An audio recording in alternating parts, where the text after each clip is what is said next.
Good morning, everyone. Happy Friday. And it is day number 27 of our 31 days of beef, butter, bacon, and eggs.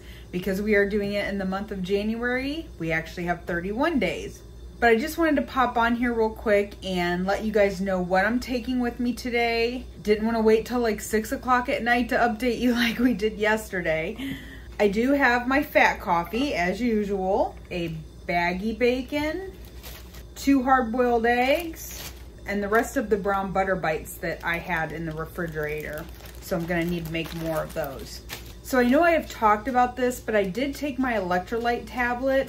This is an electrolyte tablet from KetOH-IO. Now I do love the flavored electrolytes. I use Ultima, I use Element, I use Redmond. But obviously right now during beef, butter, bacon, and eggs, we can't have sweetener, so I am using these. These are perfect for somebody who cannot use a sweetener. I'm also using the KetOH-IO electrolyte drops. I put a dropper full in my coffee, and I put a dropper full in each bottle of water that I'm taking with me in the car. If you have not used my link down below, I do have a link that will give you 10% off of your KetOH-IO purchase if you haven't used my link before. The last thing I want to talk about is the discussion that we've been having on my channel about D3. And so Mike and I were at the store last night and I picked up this. It is a K2 and a D3 supplement. It has 5,000 IUs in it and 90 milligrams of K2. So I started today taking that again. After I head to my mother and father-in-law's, I am going to go work for a while, but I have to stop early today because I'm helping decorate for my granddaughter's birthday party. So we are going to have to eat dinner early before I go do that, and we are going to have to make it something super simple. So I have taken some of the ground pork that we got from the meat market out of the freezer, and I think we are just gonna do sausage and eggs in like a breakfast burrito, which we did I think early on in the challenge, but that's something that we can whip up pretty fast. I can eat and then head over to my son's house. So I'm gonna head out. I hope you all have a great day. Good evening, everyone. We just sat down to eat. It is 5 o'clock, which is kind of early for us, but we have a lot to do tonight. When you compare what we've been doing lately, yeah, 5 o'clock is early, right? We picked up Mike's truck. He has an older car that he uses like when he goes out and door dashes. It's just kind of like a beater car. And we just found out that that car needed 4 new tires. So we dropped that off so that we could have the tires put on it. I don't know if any of you have ever had this happen to you, right? But you have an older car or even a newer car, but you need new tires. So you try to drive as long as you can and get as much out of them as you can. I do that all the time. Try to rotate them regularly so that everything wears evenly and you can get the most life out of them. And then it never fails. You run over something, you get a hole or you get a nail or something in the tire. This time it was a piece of steel. Is that what it was? Yeah. Okay. So the tire wasn't holding air, it kept getting flat. So I take it to the local guy, friend of ours, always takes care of us. And he says, yeah, there's a piece of steel in the tire, but I can't repair it. The tires are too worn. They're past the safety, point, and we can't repair them. So we recommend that you get a new tire. Well, you don't just buy 1 new tire. If you're gonna get them, all 4 of them are worn, and if you're gonna do it, you get them all. So here we are with a car that's 13 years old, over 200,000 miles. Didn't want to put any more money into it, just trying to drive it till it dies, and now I gotta put 4 new tires on it. So we have to go still and pick that back up tonight. Right. And I think I may have mentioned this earlier, I have to decorate for Olivia's birthday party after we're done eating. We're just gonna show you guys real quick what we're having. These are breakfast burritos. They're on the Southwest Egg Life wraps. We have never been able to find the Southwest Egg Life wraps here locally, and I finally found them. I think I told you guys when I was out door dashing, I found them in a store and bought a couple packages. So we've not tried this. It's also a pound of ground pork with very little taco seasoning, Hungry Heath's taco seasoning, because the last time I used it, Mike said it was too hot. Which reminds me, Heath commented on a video, he's like, I was gonna send you a bottle of barbecue sauce, but I think it would be too hot for Mike. Oh, right, okay. Barbecue sauce is gonna be too hot. I don't know, it might have some spice to it. Send it anyway, Heath. Yeah. And then I put in 8 scrambled eggs. So it's like a Southwest breakfast burrito. Yeah, so let's hope that I like these wraps because again, I'm not into the whole spicy Southwest thing. No, I've heard they're very mild, like you can hardly taste the... Yeah. They're not hot at all. Unless it has a delayed reaction, but no. No, it's very, very mild. Even the sausage isn't too hot, I don't think. No. I only put a ½ tablespoon in for the whole pound. So just enough to give it some flavor because I don't want to blow Mike's face off. It wasn't my face, just my tongue. So before we jump into the chapter, I'll wait till you take a big bite of food. I know, right? What'd you have for lunch today? So if you remember last night, obviously you do, but we went out to Old Carolina Barbecue last night and got brisket and pulled pork. And it didn't have any barbecue sauce on it. It was just the plain meat, but it was still very flavorful and very tender, very juicy, very good. And we ate as much as we could last night, and we had quite a bit left over. So I took that to work today for lunch. I also took another baggy bacon to add to that, and it was good. It was really tasty. It was still juicy and tender, and I ate as much as I could, but I didn't eat it all. So I have like a little tiny bit of pulled pork left, a little bit of the brisket left. I did eat all the bacon, but I was full, and it was good. It was a good lunch. So even though it was a little pricey because of the way we had to buy it, we did get 2 meals out of it. 2 full meals. 2 meals, but 2, we got 1 apiece, and then I got a 3rd one. So, I mean, 3 sit-downs with it. So, I mean, that was pretty good. Yeah. And of course, my water, which I've said before, probably in another video, I mentioned that we have a water purifier at work. So instead of now taking bottled water to work, I just fill up my cup. I have an insulated steel mug, and it's great. It keeps it cold all day, and I can drink as much as I want, and we're not spending as much money because we're saving it on the bottled water. So not only am I eating healthy, but I'm eating economically as well. Now, for a little change, I'd like to ask you, how was your day today? Because this is the first time we really sit down and have a chance to talk. Well, I mean, we talked on the phone.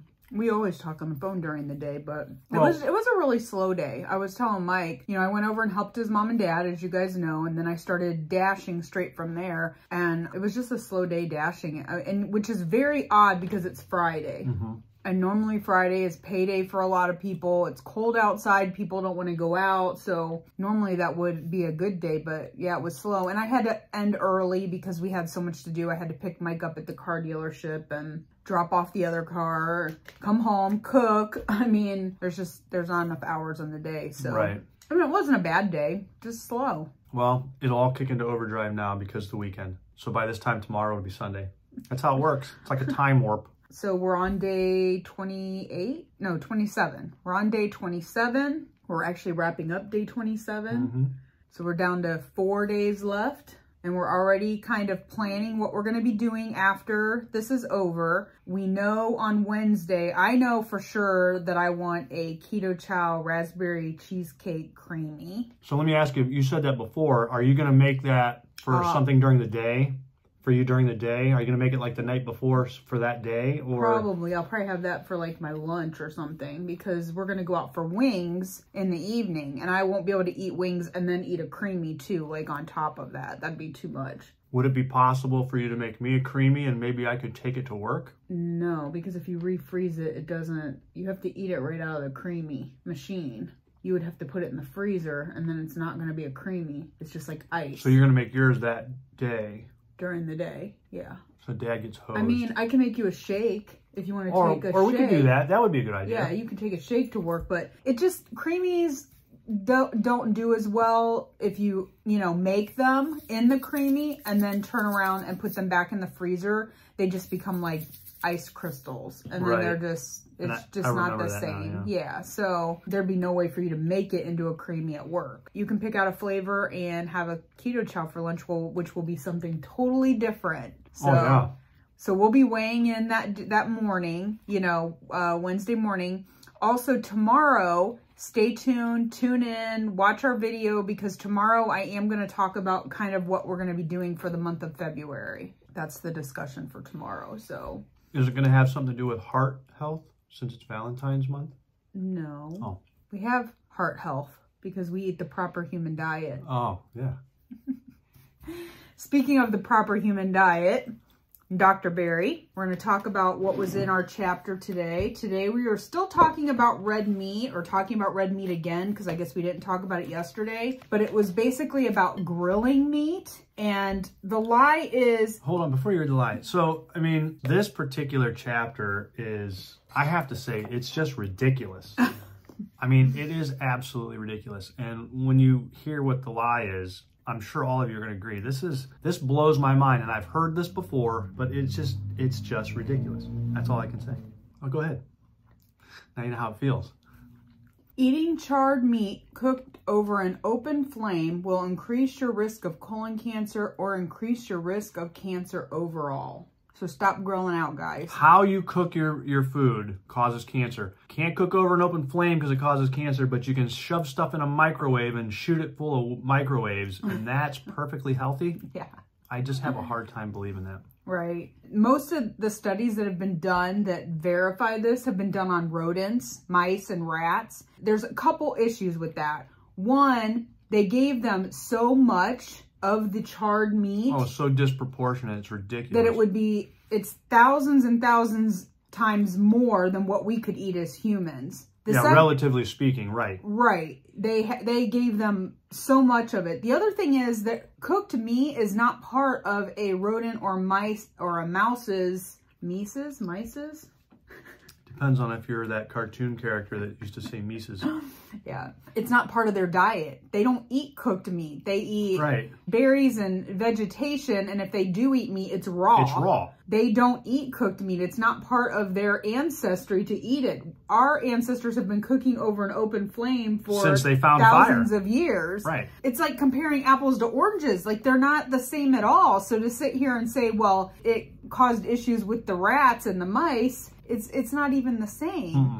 No, that is so asinine for them to even make that statement. Right. Yeah, so he's just basically saying that, you know, rodents have a completely different digestive system than humans than do. We do, yeah. It's not their ancestral food. So now it does get a little bit into like scientific stuff, because it's talking about the different chemicals and things that are given off when you eat your meat. That's cooked over an open flame. Right. And they're called HCAs and PAHs, and I'm not gonna try to like tell you what that means. Again, there's always information here if you want to research and do, you know, further study. Again, he was saying that these rodents were consuming thousands of times their normal levels, and for us to reach the levels that the rodents were eating, we would have to eat 100 grilled ribeye steaks in a day.